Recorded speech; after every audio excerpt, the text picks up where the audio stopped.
Hi, I'm Tony from Bonner's Music, and this is my quick comparison video between two top-of-the-range digital pianos. We've got the Kawai CS11 versus the Yamaha CLP685. Now, don't just take my word for this. The best thing to do is to come into one of our stores where you can actually try these pianos yourself next to each other, alongside other models from Roland and Casio as well. In fact, we've got the biggest digital piano stores in the UK where you can try all the different brands under one roof. We've got two showrooms. One is in Reigate in Surrey, very close to the M25 motorway, and the other one is on the Sussex coast in Eastbourne. And both of our stores have got on-site parking and lots of pianos for you to try. So let's take a look at these two new models.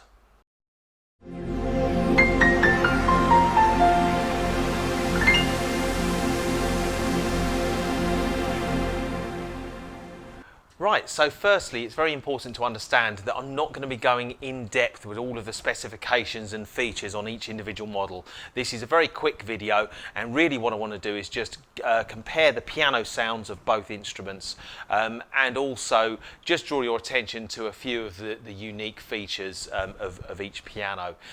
So first of all, let's just take a look at the actual design of the instruments. Now, they're both made to look like small upright pianos.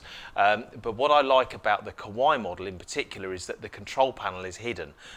So as you can see, there's a little flap that you can lift up and down that actually conceals all the buttons and the display screen. Even when you've got the piano switched on and you're using it as an electronic piano, anyone else who wouldn't know, it looks like a traditional acoustic piano, which is nice. Yamaha has a very similar control panel on the left hand side here, but there isn't any way or no means of covering that control panel up when you're playing it. So first of all, let's just take a listen to a short piece of music that I've played on both pianos. We'll listen to the CS11 first of all.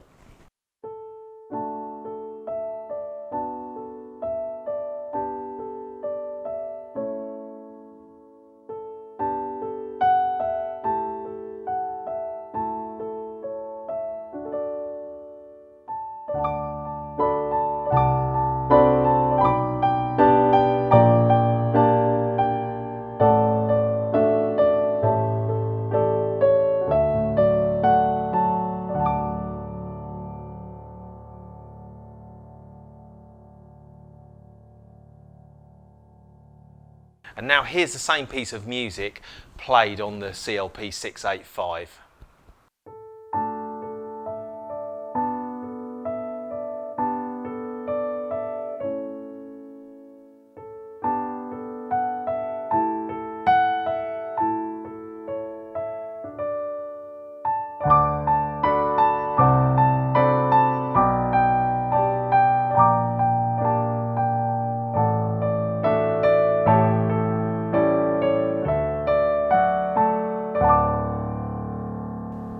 So what I'd like to do now is just draw your attention to some other features of the pianos. First of all, if we look at the music rest on the Kawai, it's a nice long music rest, but it doesn't have any clips on the front to stop your books or your pages from closing. Now, if you take a look at the Yamaha music rest, as we fold it down, you'll see it does have these extra clips which do seek to try and hold your pages in place. Now, they're not as tall as you'll get on a traditional acoustic piano, but at least Yamaha have thought about that. So brownie points to Yamaha there, I think, for that particular feature. Another thing I want to draw your attention to is the actual keyboards on each instrument. Now, Kawai have for many years been using their grand feel action, which the keys inside the piano are very long. So you're only seeing a very short part of the key at the front here, but the key actually is it goes all the way inside the piano, and it's quite long, and there's a pivot point in the middle where the key rocks. Now, Yamaha haven't actually ever provided us with a sample of their key action, so I'm not quite sure on how long the keys are inside or what type of mechanism they use. However, I've got with me a little gadget here in my pocket, and all this is a weight, and this is used by acoustic piano technicians to check how much weight or force is needed to press the keys of a piano down. Now, what I did notice when playing is that the feel of the keyboard action on the Yamaha is significantly heavier than that of the Kawai. And just to check that it wasn't my senses tricking me, I thought I'd get the weight and check. So if we take the weight, and I'm just going to put this on middle C, and on the Kawai, you see the note goes down. This has got a 55 gram weight on it. Now, a very light acoustic piano action should be about require about 50 grams of pressure to push the keys down, and a heavy acoustic action is about 60 grams. I've got this set at, this is 55 grams worth of weight we've got here. So if I do the same thing on the Yamaha,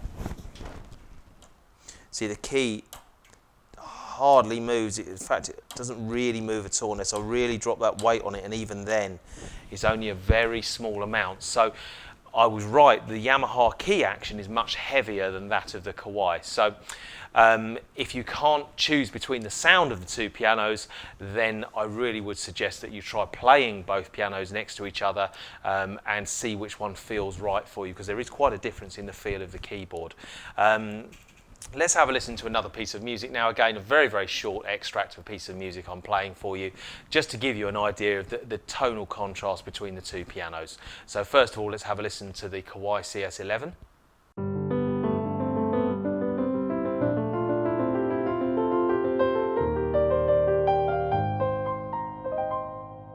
And now we'll listen to the same piece of music played on the Yamaha CLP685.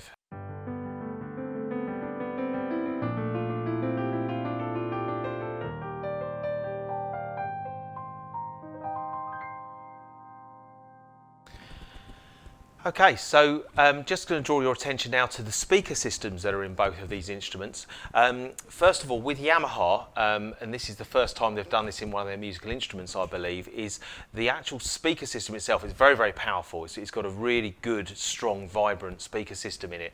But the actual speaker cones themselves have been made from the same spruce wood that Yamaha used to make soundboards in their piano, so they share the same characteristics. And I must say that the speaker system in the Yamaha really is very, very good quality, and it gives a really good clarity to the sound. Now, it's not to say that the CS11 speaker system isn't just as good, to be honest with you, but it's a different type of speaker system. In the CS11, Kawai actually use a soundboard on the back of the instrument, and this vibrates, and that actually generates sound itself. So the sound of the CS11 is being produced in a similar way to, or certainly amplified in a similar way to how an acoustic upright piano does with a soundboard on the back there. So the two instruments, both very, very powerful sound systems, but the sound is produced in a different way on both of them. That again produces a very different tone when you're listening to the two pianos. So like I say, the most important thing is really, if you're going to invest in a piano of this kind of quality, that you do come and see them in a shop first so that you can try them out. And Bonner's Music do have two very, very large piano centres, one in Surrey and one in Sussex. So please do come down and try these for yourself. I'm going to leave you with one last piece of music, a popular tune. It's actually an Elton John tune, played on both pianos, just to give you an idea of the piano sound.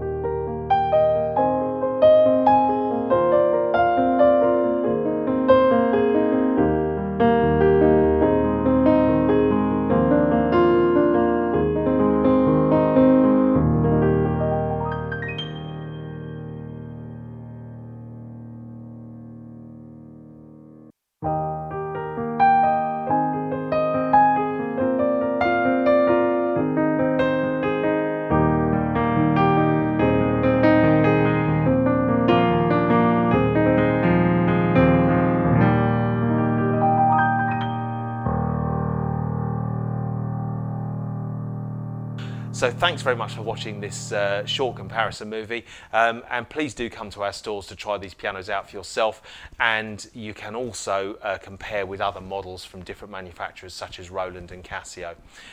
You can find links to the prices and the specifications for these instruments in the description below this movie. Thanks very much for watching.